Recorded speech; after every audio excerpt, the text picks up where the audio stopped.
नमस्कार, capital TV Uttar Pradesh के खास शो यूपी का दंगल में आपके साथ में फरहा सिद्दीकी। अपने शो यूपी का दंगल में हम हर रोज आपको सूबे की सियासत से रूबरू कराते हैं।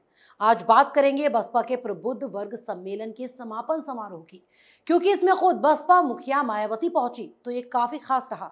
खास इसलिए भी क्योंकि इस मौके पर मायावती ब्राह्मणों को लुभाने की जितनी कोशिश कर सकती थी उन्होंने की, और प्रबुद्ध वर्ग सम्मेलन के समापन समारोह के मौके पर मायावती ने जब लोगों को संबोधित किया तो सबसे ज्यादा फिक्र उन्हें सिर्फ ब्राह्मणों की थी और निशाना थी सूबे की योगी सरकार। वहीं लगे हाथ मायावती ने सूबे में अगले साल बसपा की सरकार बनाने का भी दावा कर डाला। तो वहीं बाहुबली नेता अतीक अहमद की पत्नी शाइस्ता परवीन असदुद्दीन ओवैसी की पार्टी AIMIM में शामिल हो गई हैं। उस पर क्या कहा ओवैसी ने और मायावती ने, अपने भाषण में कौन कौन सी खास बातें कही, आज उसी पर बातचीत करने के लिए हमारे साथ स्टूडियो में मौजूद हैं कैपिटल टीवी के editor in chief doctor Manish Kumar. Doctor साहब, बहुत बहुत स्वागत है आपका। धन्यवाद।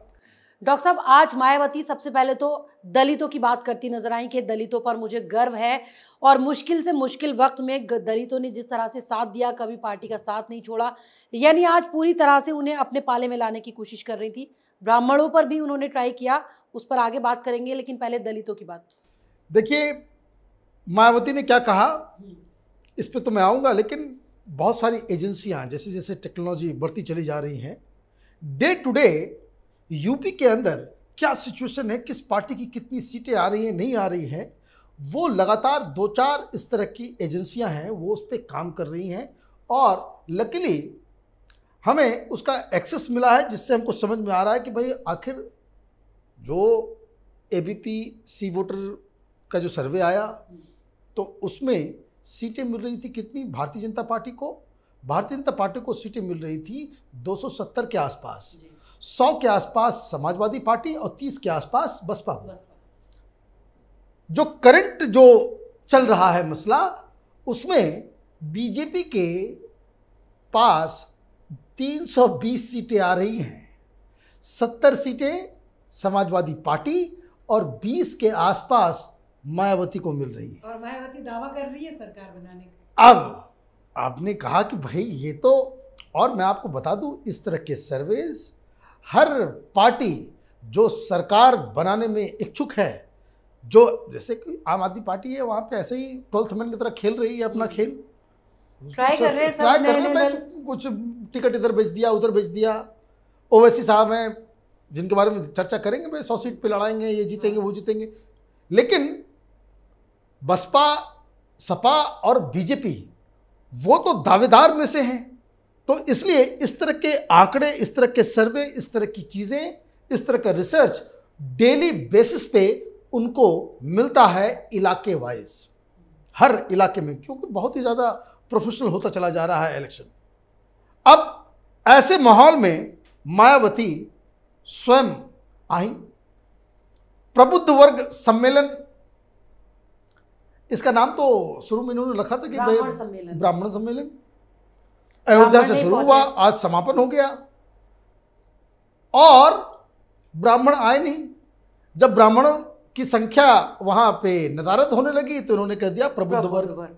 वीडियो में देख रहा था, वहां फर्स्ट रो से पीछे के रो तक हमें कोई प्रबुद्ध लोग तो नजर आए नहीं, हमें दिखे नहीं वैसे लोग जो बड़े बड़े डॉक्टर्स हों यूपी के, बड़े बड़े इंजीनियर्स हों, बड़े बड़े सोशल वर्कर्स हों, वकील हों, नजर नहीं आए। कोई इतिहासकार नजर नहीं आया, कोई कलाकार नजर नहीं आया। प्रबुद्ध वर्ग तो ही होता है। दिखाने के लिए क्या था, तो कोई टोपी पहना हुआ, कोई कुछ वो पंडितों का एक शोकेस जैसे रामविलास पासवान जी अभी नहीं है, लेकिन वो बड़ा तिकड़म करते थे जब बिहार के चुनाव होते थे। ओसामा बिन लादेन की तरह दिखने वाला एक शख्स को अपने साथ लेकर के घूमते थे हेलीकॉप्टर पे। जहां कहीं भी वो मुस्लिम वोट पाने का वो तरीका होता था कि जहां कहीं भी रामविलास पासवान नजर आ रहे हैं, वो ओसामा बिन लादेन की तरह टोपी या दाढ़ी वगैरह पहन करके वो बगल में एक मौलाना जो है वो नजर आता था। तो वैसे ही कुछ ड्रेस व्रेस पहना करके आज मायावती ने जो है अपने फ्रंट रो में कुछ लोगों को रख दिया। फिर फर्स्ट रो के बाद से फिर वो नॉर्मल जो है वो भीड़ नजर आ रही थी। अब आपने जो सवाल किया, अब वहां पे आते हैं। मायावती ने क्या कहा? मायावती ने कहा कि दलित हमेशा से हमारे साथ रहा है, बहुत गर्व है मुझे दलितों पर। मुझे बहुत गर्व है। और वो गुजारिश ये कर रही थी कि कोई बहकावे में ना आए। इसका मतलब ये हुआ कि मायावती जान रही हैं कि बहकावे में आ गए दलित, कि इनका वोट बैंक जो है वो हिल चुका है। और इसीलिए भारतीय जनता पार्टी पिछली बार असेंबली इलेक्शन में और 2014 और 2019 के लोकसभा इलेक्शन में दलितों का एक बड़ा चंक जो मायावती के नाम पे रात के अंधेरे में भी हाथी छाप पे वोट करता था, वो कमल खिला रहा है। तो ये मायावती के लिए सबसे ज़्यादा ज़रूरी है कि कम से कम वो जो उनका आधार है, ब्राह्मणों का वोट तो वो तो सब्सिडरी है, मुस्लिम का वोट भी सब वो ऊपर से आएगा, तो उनका वोट बैंक वही है दलित। लेकिन जो उनका प्लेटफॉर्म है, जो दलित वोटर्स हैं, उस प्लेटफॉर्म में ही क्रैक आ गया है। इसलिए आपने सही किया कि प्रबुद्ध वर्ग में वो दलितों की बात कर रही हैं, ब्राह्मणों के साथ दलितों को जोड़ रही हैं और लगातार इस बात को कह रही हैं कि बहकावे में मत आना, बहकावे में मत आना। तो मतलब ये है कि मायावती ने इस चीज़ को रियलाइज़ कर लिया है कि कई सारी दलित जातियां अब उनके साथ नहीं हैं और इसलिए उनको लुभाने के लिए इस तरह के बयान वो दे रही थी। डॉक्टर साहब, ब्राह्मणों के लिए भी यही कहती नजर आई कि जैसे मेरा दलित वर्ग है वो किसी के बहकावे में नहीं आता, तो ऐसा ही ब्राह्मण करेंगे। और ये भी कहती नजर आई वो कि जो बीजेपी की सरकार में उनके साथ व्यवहार हुआ है, उसके बाद वो यही कह रहे हैं कि बसपा की सरकार अच्छी थी, अब हम ब्राह्मणों को सम्मान देंगे, मुस्लिम्स को सम्मान देंगे। इस तरह की तमाम बड़ी बड़ी बातें आज वो ब्राह्मणों के लिए करती हैं। बहुत सही बात है, बहुत सही बात है। ब्राह्मणों को वोट नहीं, जैसे उन्होंने कहा ना कि हमने ब्राह्मणों के लिए बहुत कुछ किया था, जरा ये उनका वोट चाहिए। था? नहीं, उनका तो वोट चाहिए ही। हाँ, सबसे जो पॉइंट मुझको नोट करने वाली बात जो पूरे भाषण में मायावती ने कहा, उन्होंने कहा कि ब्राह्मणों को वो न्याय दिलवाएंगी। ब्राह्मणों के खिलाफ जितने भी जो इस सरकार ने पूरा जो कुचक्र चलाया है, मैं आऊँगा कि क्या कुछ उनका मतलब क्या है, उसके खिलाफ जैसे ही इनकी सरकार आएगी वो उसका इन्वेस्टिगेशन करेगी। किसके बारे में? मायावती और बीएसपी लगातार इस बात का कैंपेन कर रही हैं कि जो तमाम गुंडों को जो मारा गया है, जिनके इनकाउंटर हुए हैं, जिसमें कुछ ब्राह्मण भी हैं, इनका ये नैरेटिव है कि इनको ब्राह्मण है इसलिए मार दिया गया। अरे भाई, अतीक अहमद के खिलाफ भी कार्रवाई हो रही है, अंसारी के खिलाफ भी कार्रवाई हो रही है, सबके खिलाफ कार्रवाई हो रही है, आप उनका नाम क्यों नहीं लेते? आपको वो ब्राह्मणों के अंदर एक अविश्वास पैदा करना है। आप इस बात के ऊपर आप बाकायदा जोर देकर के कह रहे हो कि जो दुबे का इनकाउंटर हुआ वो जो है बाकायदा आपने जानबूझकर ब्राह्मणों को तंग करने के लिए आपने इस तरह से किया, और जब हमारी सरकार आएगी तो हम जांच करवाएंगे, उन अधिकारियों को जेल भिजवाएंगे। मतलब मायावती ने, इसको कहते हैं कि राजनीति में एक, इसको कहते हैं लो, एक बहुत ही, इसको कह सकते हैं कि जो वाद विवाद राजनीति में जो मुद्दों के ऊपर बातचीत होती है, दिस इज अ न्यू लो। आप सीधे सीधे ये कह रही हैं कि जो गैंगस्टर्स हैं उनके साथ मायावती खड़ी है। This is what it means कि भाई आप ये कह रही है कि भाई तमाम इन लोगों को जो मारा गया है, और सिर्फ ब्राह्मणों को आप सेलेक्ट कर रही हैं।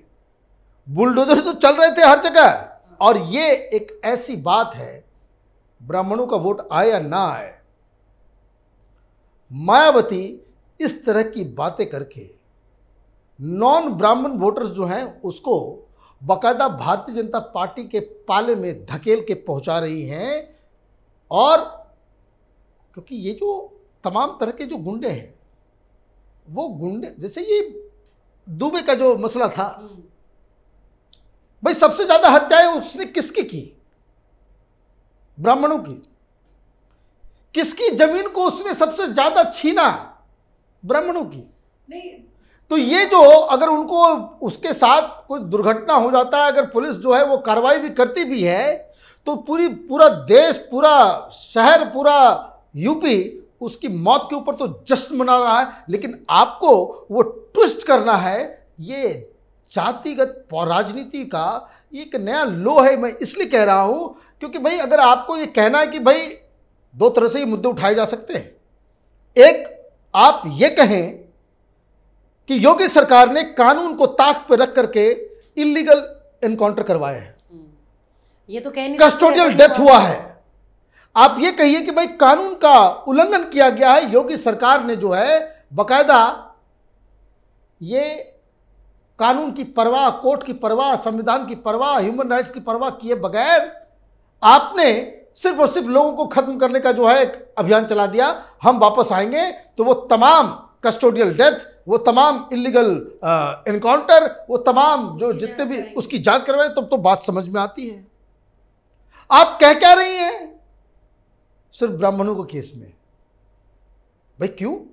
इससे ब्राह्मण खुश हो जाएंगे? इनको ऐसा लग रहा है, इनको ऐसा लग रहा है। और यही कि चूंकि ब्राह्मणों को कैसे लुभाया जाए, ये सतीश चंद्र मिश्र समझ नहीं पाए। एक मिस्टेक उनसे हो गया जो आज मायावती ने नहीं दोहराया। जब अयोध्या में शुरू हुआ तो सतीश चंद्र मिश्र ने अयोध्या में पैसे का गबन हो रहा है, तो घोटाला हो रहा है, इस तरह की बातें राम मंदिर के ऊपर उठाई उन्होंने। मायावती ने आज वो बातें नहीं की। क्यों नहीं की? क्योंकि ये समझ में आ गया कि अगर राम मंदिर के ऊपर आप सवाल उठाओगे, अभी तो खेल शुरू हुआ है। भारतीय जनता पार्टी की तरफ से जब जनसंख्या कानून के ऊपर बातचीत होगी, तब ये क्या बताएंगी? तब ये कैसे डिफेंड किया जाएगा?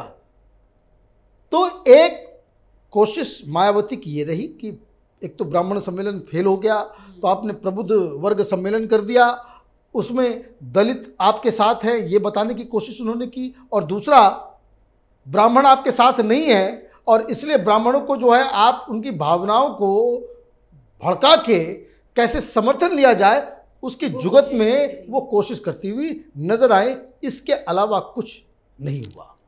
डॉक्टर साहब, इसके अलावा अगर हम बात करें ओवैसी साहब की, तो आज से उनका यूपी का दौरा शुरू हो गया, चुनावी शंखनाद कर दिया। लेकिन आज जब उन्होंने अतीक अहमद की पत्नी को अपनी पार्टी में शामिल किया, उसके बाद कहते नजर आए कि यूपी में 37% बीजेपी के एमपी, 116 विधायक और जेडीयू के भी तमाम ऐसे लोग हैं जिन पर आपराधिक मामले दर्ज हैं। कैसे देखा जाए, क्यों सफाई देते नजर आ रहे हैं आखिर ये? वो इसलिए, देखिए ओवैसी पढ़े लिखे आदमी हैं और वो जो जहर उगलते हैं अपने बयानों से, वो बड़ा ही कैलकुलेटेड होता है। ये समझ लीजिए, वो कोई मौलवी मौलाना नहीं है जो टीवी बहस पे टोपी लगा के दाढ़ी बढ़ा करके जो आ जाते हैं बकवास करते रहते हैं।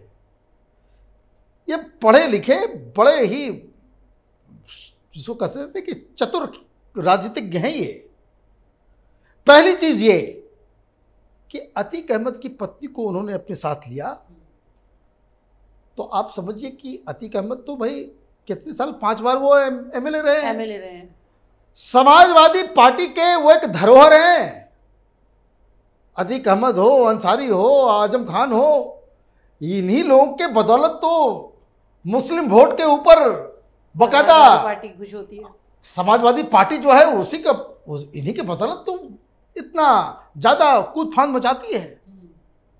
अब अतीक अहमद तो अंदर, पत्नी बाहर, पत्नी आ गई एमआईएम के साथ।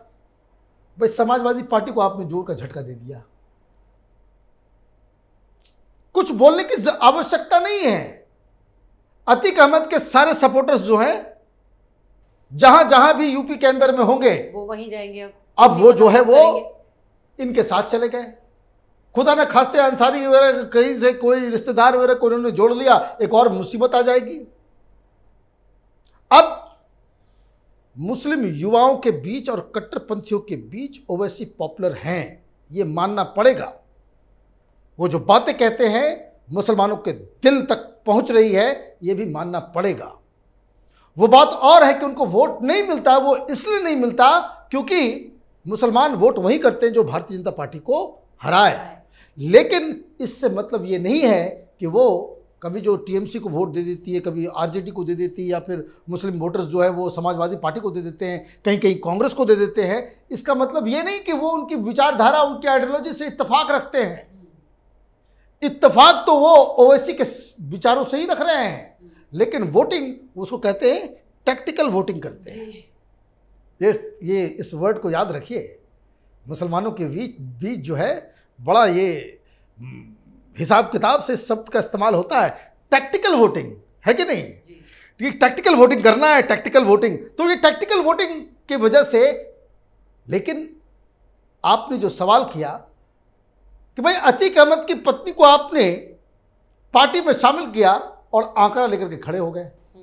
वो क्यों खड़े हो गए? उन्हें पता है अब सवाल उठेंगे कि कोई आदमी सवाल ना उठाए कि तुमने गुंडे का जो है, आप तो पहले से डिफेंस मैकेनिज्म इनका तैयार है कि भाई सारे जो अपराधित किस्म के जो लोग हैं वो तो भारतीय जनता पार्टी में हैं, हमारे में एक आ गया तो कौन सी बड़ी बात हो गई। तो ये जिसको कह सकते हैं दो धारी तलवार, इसलिए कहते हैं बहुत ही स्मार्ट मूव वो करते हैं। वो तो अलग बात है कि भाई मुसलमान जो है वो टैक्टिकल वोटिंग के चक्कर में फंसा हुआ है, इसलिए इनका जो नेशनल रुतबा जो है वो नहीं उठ पा रहा है।